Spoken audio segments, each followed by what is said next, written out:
what I'd do if I was to start my business again.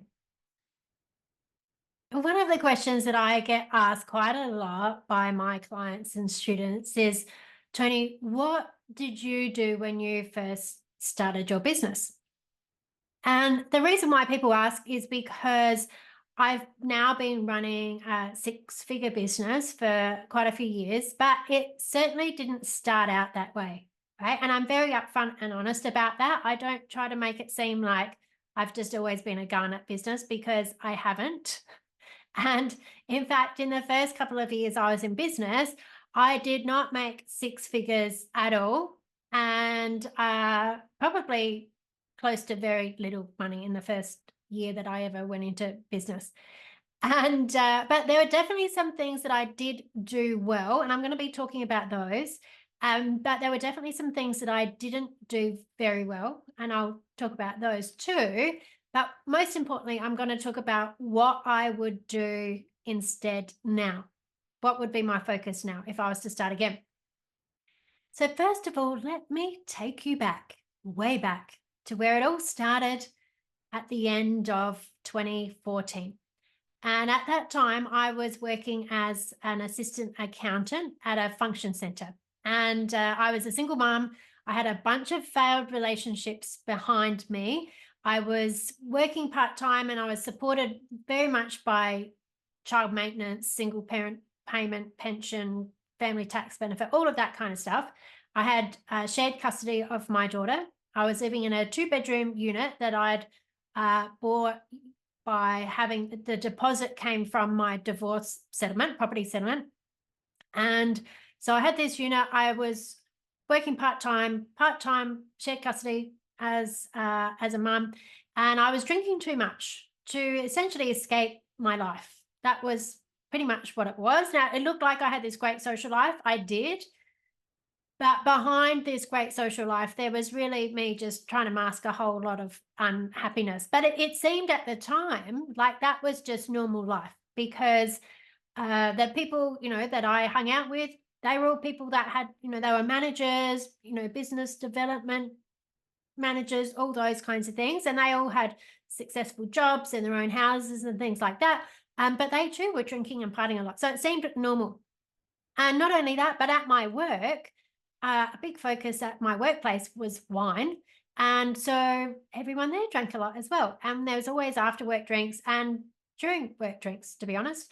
But there was a point in time that towards the end of 2014, and especially after the end of a very heavy party season, that I started to get an idea that I actually was not living a life that I wanted to live, and it's not who I wanted to be as a grown-up. And so I started looking around at things. And at this time, a really close friend of mine was building websites and getting into this thing called affiliate marketing, which I'd never heard of before. So I got really curious, and I sort of, downloaded some things. The next minute I was in this funnel with these internet marketing guys. And I heard all about this dream of being able to make money from your laptop selling other people's stuff. And all these people were just like, tapping away on their keyboards, putting ads out and just raking in the dough and traveling all over the world, happy as they. So I bought into that dream. I thought, yes, that sounds like the life for me, and bought into it. Bought into it quite heavily, actually. I ended up spending over 10 grand in that whole scenario. And let's say I didn't realize that dream, because even though I spent thousands, I made absolutely zilch, zero, nada, nothing, not a cent. And so it was a little bit soul destroying at that time, because I thought, surely if I just pay a heap of money to experts, they'll teach me stuff and I will make it happen. Right? No, it doesn't actually work like that. But there were a couple of good things that come out of that whole time. And one was that they ran this 90-day video challenge. Wasn't doing live videos, because we weren't really doing live videos in 2014, 2015. But I was recording videos on my phone and then posting them into this group every day.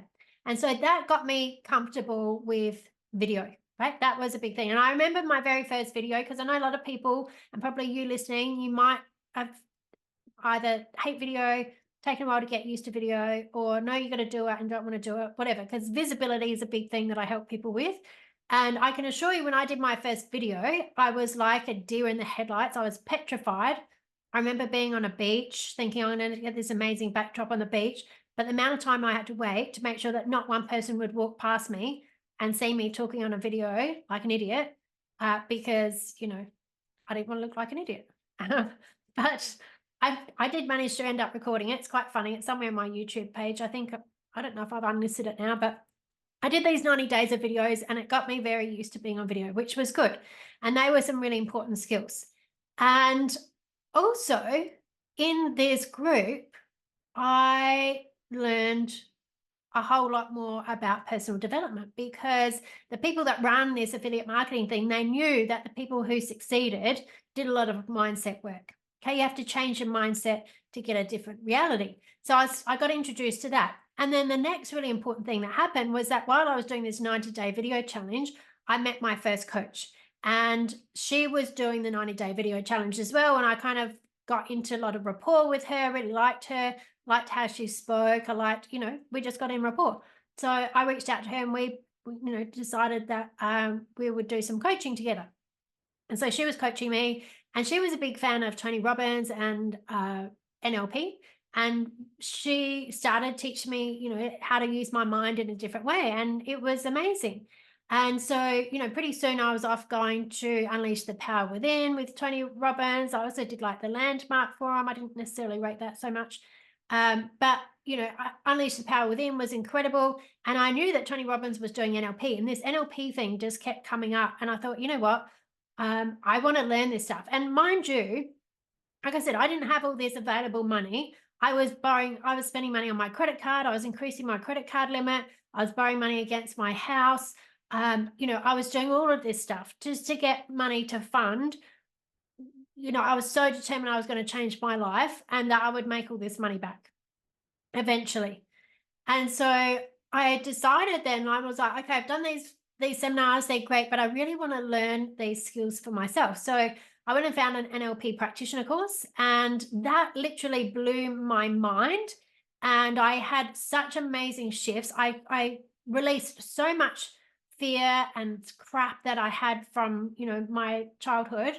And I just was sold. I was just like, oh my God, I want to be a coach. I want to help people do this stuff. So that was in the February of 2016. March of that same year, May of that same year, I went over to Sydney, and I was there for 2 weeks. I did NLP Master Practitioner. Again, it was a massive mindset shift. I released so much stuff. It was like an exorcism, like literally. I was just like, got rid of so much stuff. And I was blew my mind. It's where I got introduced into starting to think about quantum physics and how we create our reality, and a lot of advanced stuff about communication and behavior. And I was sold, and I was like, man, this is it. I'm coaching. I've got the keys to, creating change in any way possible. I loved it. And so much so that I then decided that, in fact, you know what, I could never help as many people as I wanted to one-to-one. I'm going to teach this stuff. So in the October of 2016, all in the same year, I went back to Sydney for a month and did NLP trainers training, hypnosis trainers training, timeline therapy trainers training, NLP coach trainers training, all the trainers trainings. And then in the December, I delivered my first 7-day core certification practitioner training. Right? It was a massive year in 2016. And I definitely contribute learning NLP for me to make that much of a shift in my life in that time, right? Like it was just like, I was just so driven. I was so focused on my outcome. I learned how to manage my state. I learned how to get rid of my limiting beliefs.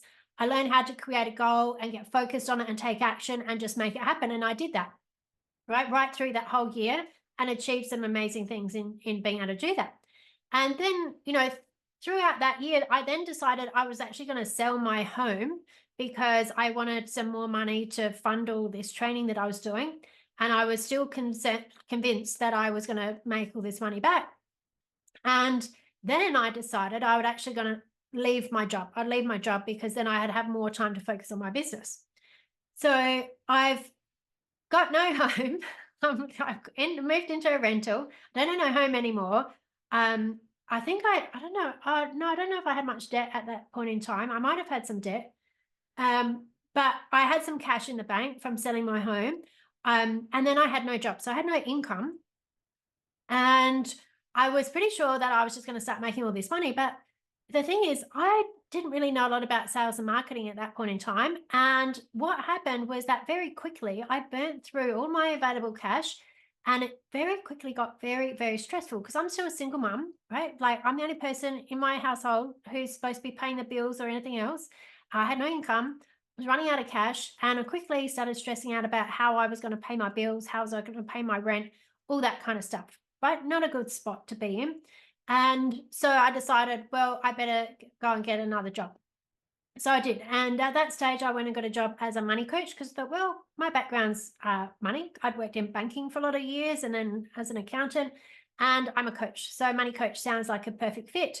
But as it turned out, money coach was probably a fairly broad term for what that job actually was.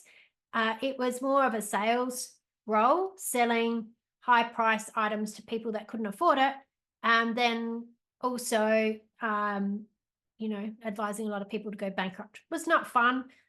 It was against my values, didn't agree with me in a whole lot of ways, and it was super stressful. And soon I was just stressed out of my eyeballs and crying every day. I didn't want to go to work. Right? Hated it.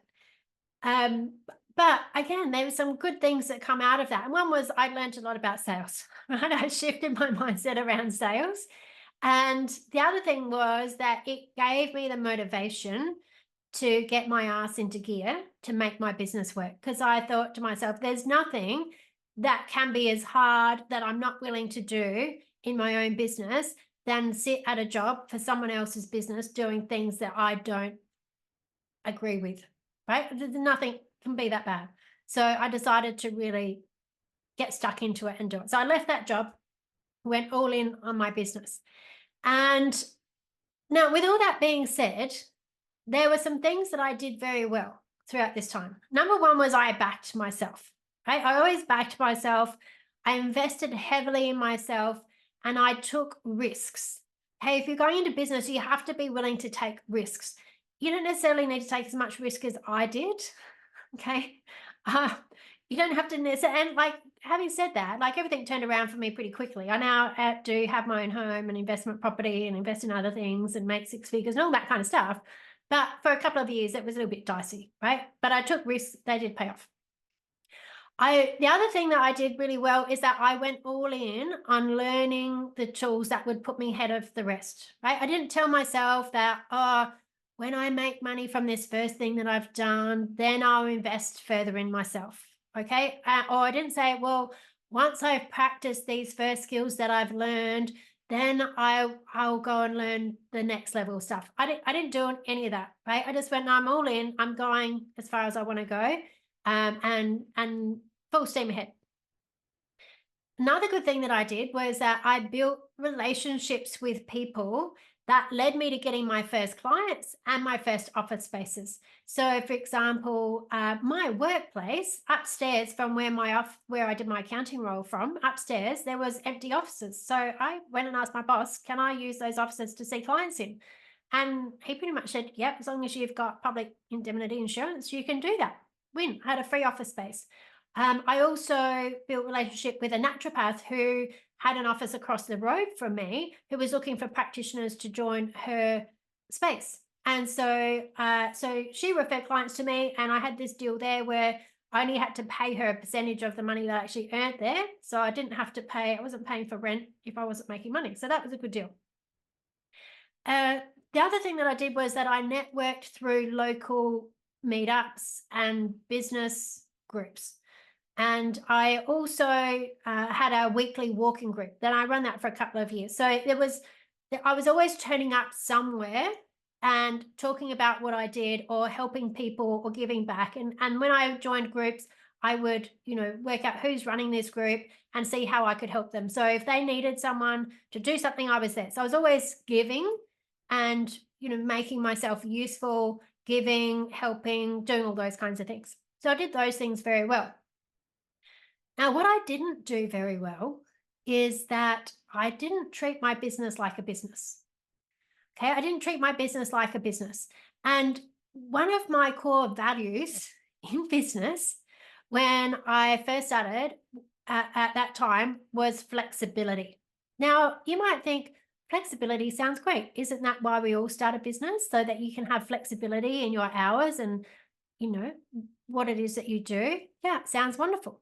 For me, flexibility represented that nobody was going to tell me what to do, when to do it, where I had to be, how much I could get paid, or anything else. It was more like flexibility for me was more like being a rebellious teenager than than running a successful business.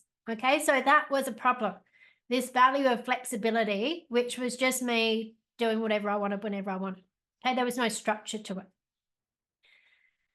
The other thing that I didn't do very well was that I was very good at making myself busy doing things that seemed like business, but didn't really move the needle very far as being income producing.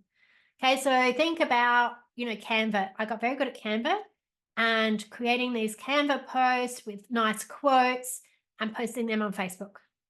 Right? I did a lot of that. People liked them. It was nice. Did it make anyone buy from me? No. Right? It was just busyness. It was just easy stuff that I could put out that was like chewing gum for the mind, right? It wasn't sales and marketing. It wasn't enticing people to see how I could help them.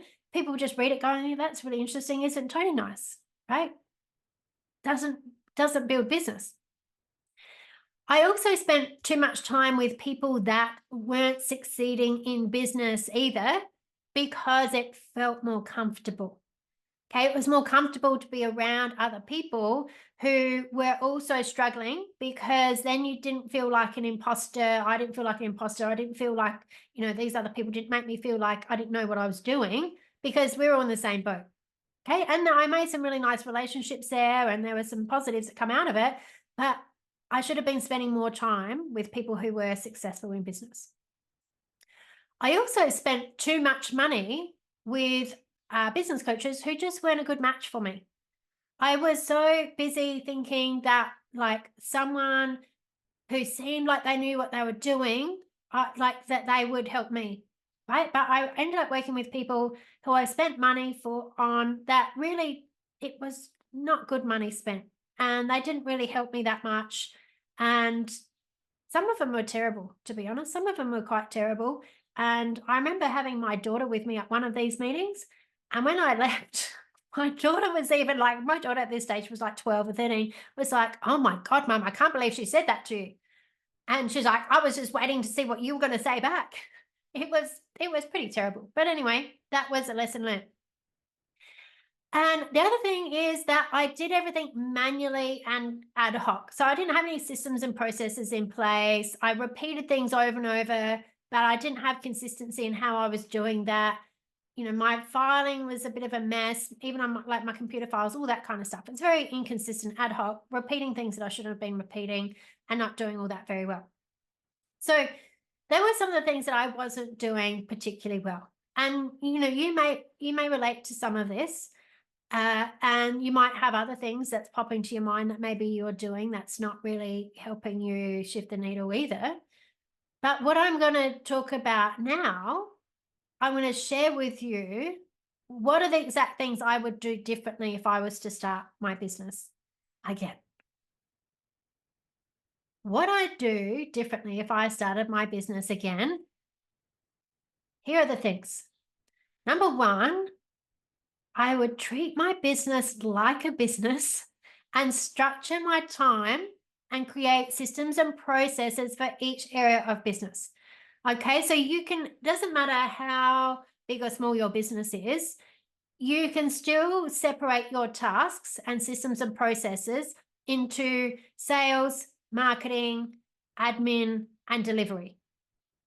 And when you do this, what happens is that you shift your mind from, oh, I'm just a coach or I'm just someone who's doing, this stuff to no, actually, I've got a real business and this real business has real business tasks, just as if you were working a job in a bigger company. They would have sales departments, they would have marketing departments, they would have admin, they would have delivery, they might have some other areas, but those are the four main ones that you would need to have. And you can even mind map this out. There's a great app called Mind Meister. You can use it free, and it's a really cool app. You can do it in my Elevate program. I have a whole training about how to use it. But essentially, you can mind map out and go, okay, what are my tasks in sales? What are my processes and things in there? Marketing. What are my processes and things in the marketing area? Admin. What are the things I do in admin? Whether that's paying yourself a wage, ordering stationery, doing, whatever. And then delivery. So obviously that's your coaching and your coaching programs or trainings or whatever it is that you do. So you look at that. So treat your business like a business and know that every week these are these tasks that need to happen for a successful business to exist, right? And to profit. Now, the second thing that I would do if I was starting my business again is I would decide to master sales and marketing straight up. Okay. So just wanting to be a great coach or trainer or practitioner and thinking that like I'm just going to be the best coach in the world or the best trainer or whatever that is job mentality. Okay. When you have a job, you just get paid for a specific thing, right? Your area of expertise. That's what you get paid for. But if you want to have a business, you have to learn business as much as you learn how to be a great coach. Okay, you have to learn business. And a big part of that is mastering sales and marketing. And you can't just go and outsource that. You cannot just go and outsource your marketing. If you don't know enough about marketing to understand who your own market is, what your voice is, what you're passionate about, who you help, what you love helping people with, what you help people achieve. If you don't know that for yourself, don't expect any marketing company to know how to do that for you. Okay, you should only go to a marketing company when you're already very, very clear about a lot of this stuff for yourself, and then you can tell whether they're doing stuff that aligns with you or not. So you've got to learn sales and marketing for yourself. Now, I've got clients who are one of my clients. He's got a 20 million plus brand, right, across his businesses. He does most of the marketing himself. Right? He's a marketing genius. Right? That's the thing. People who are successful are very good at marketing. So you have to decide that you're going to be very good at that.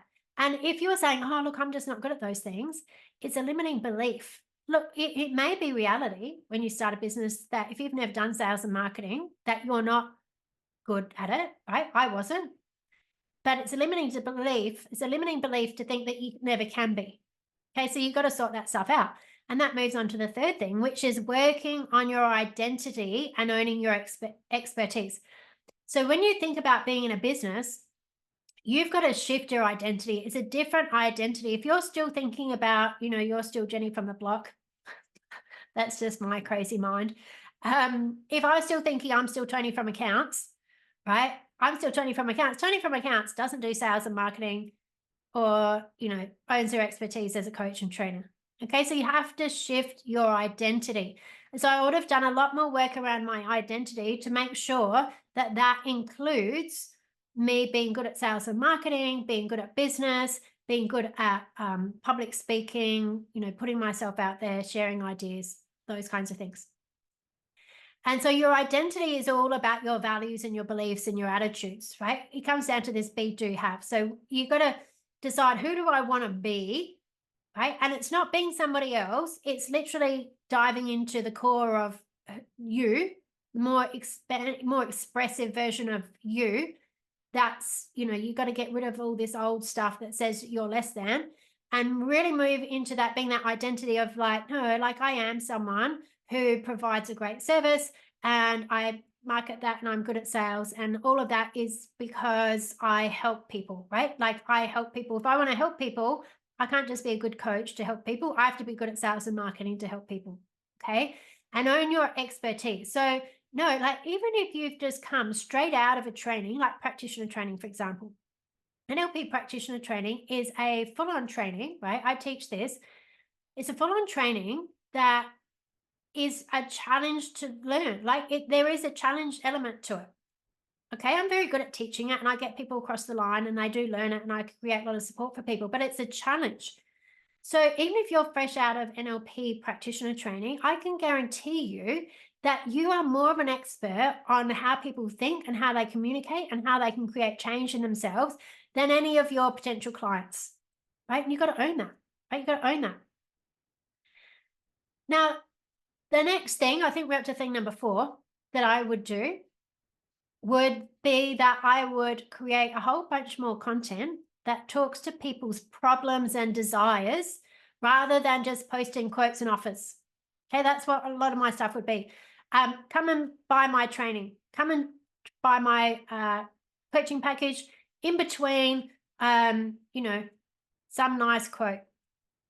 I don't know, whatever quote you want to. There's lots of inspirational quotes. And I'm not saying don't ever post quotes. Some quotes can be great, gives people an idea of how you think and what you value. That's great. But if all you're posting is quotes and buy my shit, it's not good, right? You got to create more content. Get good at storytelling, right? Get really connected to the emotional problems that people have, because people buy stuff emotionally, right? People buy stuff emotionally and they justify it with logic. So you need to be good at talking to people's real life problems. Like, what are they actually experiencing? And the more clear you are about who it is that you're helping, the better you'll be at this. Okay. And create more content around it, and create more video content, video and audio content. You want to create as much content as you can where it gives people the opportunity to get in rapport with you, right? Number 1, because when people can see you and they can hear you, it's much easier for them to get into rapport with you, right? And if you're afraid of people seeing you or hearing you, well, look, what do you think happens when you actually have a client, right? They get on Zoom with you, they come in an office with you, and they can see you and they can hear you, right? And they're only going to be there because they want to be there and they feel like they're in rapport with you. So it makes sense that you do a whole lot more of that before they even get on a phone call with you. And then they're already in rapport, right? They already know what you talk about. They already have got it in their mind that they want to work with you. It's a much better idea. And know that, when you're creating content, a lot of people have this thing about visibility and, oh, who am I to share this, right? When you're doing that, I can guarantee it, you're thinking about somebody who's not your client judging you about what you're saying, right? Do you know what? It doesn't matter who you are, whether you're Brene Brown or what's the 12 Rules of Life guy? I'm listening to one of his books at the moment, Jordan Peterson. There will be people that judge those people. Do you think they care? No, they don't. Right? So this is the thing. You have to create content knowing that you're creating it for your ideal client. Haters are going to hate, right? If they really don't like your stuff, they can scroll on by. If they're taking the time, if you put out content and someone takes the time to comment something nasty to you or give you some unsolicited feedback or, make some comment, it is so about them. And I can assure you, I've had people do this to me. I've had people message me unsolicited advice, telling me about how I should change what I've posted because it's out of integrity and stuff. How they know what's in integrity for me, I don't know. But I just told them, thanks for your input. Do you know what? I back myself. I stand by what I say. I've had people I don't even know bag me out about things that I've written. Good luck to you, right? It tells me more about them than it does about me. Okay. And in the meantime, the amount of people I've had that have thanked me for putting out content that's helped them is off the charts. Like, it's off the charts. People message me when I run into people. They say, oh, do you know what? I watched your video on that. It really made a difference to me. Thank you so much. Right? It comes with the territory, but create more content. Create more content that talks to people's problems and their desires rather than just posting quotes and offers. Now, the next thing is that what I would do is I would start a podcast earlier and consistently put out podcasts, because I've come to find that I really love podcasting. I love it with like a passion. I love sharing my thoughts and ideas and things that I think will help people. I love interviewing people, right? I love it. It is like, it lights me up. And it is a great way to produce a lot of content. So from this podcast, for example, like I can use apps and things that will cut it into like little video shorts that I can use as reels and, sound grabs and all kinds of things that will save me producing a whole bunch of individual content, right? So like that's a really good. So finding some. So for me, it would be a podcast. I really love podcasting. For you, it could be something else. Could be some other kind of long form content that you do. But create like something that you do that's a bit longer form. You'll be able to create a whole bunch more shorter content that you can then share. And it's just a great way for people to get to know you. And the more you are comfortable with just talking and just letting the words flow from the top of your head, the better you get at it. And you position yourself as an expert, right? Because most people think that it's like really hard to do a podcast. I started doing this podcast in the last few months of 2023. So already close to 1,000 downloads. And yes, I do a weekly thing. It's not that hard, right? It's not that hard, especially when you love it. So that's what I would do. And the other thing is create valuable lead magnets. It took me a long while to really understand lead magnets and generating leads. I don't know why. It might have been a block that I had around sales and marketing, but it took me a long while to get it. And I was always like, oh, is that really any value? And how do you just create a PDF that's all that great? Well, look, to be honest, I would always create a lead magnet now. This is my focus now. That's got some kind of video or audio attached to it. So it's almost like a mini course. And then it's got some actual value that you actually think, do you know what? I could actually sell this, right? Even if it was like, I could sell this for $50, $20, $15. Could be a recorded hypnosis audio. It could be a recorded meditation. It could be anything. It could be, but if you do a PDF, add some audio or video to it, right? Makes it like a mini course. It makes it more valuable, makes it easier for people to get into rapport with you, and adds to all of that. So those are the things that I would do if I started my business again. And a lot of it really comes back down to identity and mindset, and more quickly identifying the resistance that I had to doing anything and working on those things. Right? That's the thing. It's just knowing that any resistance you have to anything, to do anything, just do it and work through it. Get a coach, work with a coach, help you get through it. Okay? Because resistance is just, it's you're not going to die, right? You're not going to die. It doesn't matter if you do something that's not the best right now, because I can assure you, if you look back through my history, you'll see stuff that wasn't my best, right? But it's been amazing because people have seen my growth over that time and they go, wow, Toni, it's just been amazing to see your growth. So they know that I know what I'm talking about because they can literally see how I've changed my life. And of course, if I know how to do it for myself, I know how to do it for others, which I do. And I do it for other people. So those are the things that I do. So really it comes down to, like I said, really shifting that identity and working on yourself and getting really focused about being a business person, not just like a coach or practitioner or whatever that is. And I would have used more of my NLP skills on my business mindset. I used it really well for getting rid of my childhood traumas and improving my health and improving my relationships and taking risks and helping clients. I've become like an incredible coach using NLP. Like seriously, I wish I had a coach like me. I do. I could coach myself. That would be amazing. But it took me a while to really think about using NLP for improving my business mindset. And I think the thing was that no one ever really explained that to me. The trainings that I went to were really focused on learning skills for you to use for your personal use, which was really great, but they didn't really focus on how to use it for your business mindset. And the business coaches that I went to, they were really focused on like marketing techniques and those kinds of things, but they didn't really focus on mindset and identity, and they didn't want to. Right. So I always felt like there's something kind of missing. And so it took a lot of my own trial and error to do this. And this is why I'm so passionate about helping people learn how to do this now, because, when you shift your identity so that you believe yourself to be the person that is a match for doing the things and having the results that you want to have in business, like it makes things so much easier. And that's why I talk about it on this podcast. It's why, I created the Coaching Circle Insiders, which is a business and mindset membership group that I've created on Facebook.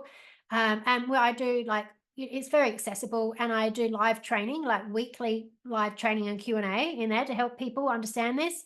I also, of course, I teach NLP, but then I have my top level Elevate coaching program, which is business and mindset coaching program for NLP master practitioners that really want to take their skills and thinking to the next level so they can build a successful business. It's something that I really want to provide, that is something that I wish I had access to when I first started. And, I always feel that my own growth and lessons are so much more valuable when I get to share them with others, right? It lights me up. That's why this is why I'm so passionate about it. It's why I teach NLP, why I do this podcast, why I do everything that I do. Like, if if I can improve something for myself, I want to be able to help other people do that as well. It's just my jam, right? So I would love to know, what's been your biggest takeaway from this episode? Like, what do you need to focus on for 2024 to really shift the needle, right? What is it you need to change about the way that you think, the behaviors that you're having, how you're doing your business? And, leave a comment under this, or send me a message, right? Because I really love hearing real feedback from people. And it's just the best thing in the world. So there you have it. They're the things that I would do if I was starting my coaching and training business again. And yeah, I look forward to hearing what was the thing for you.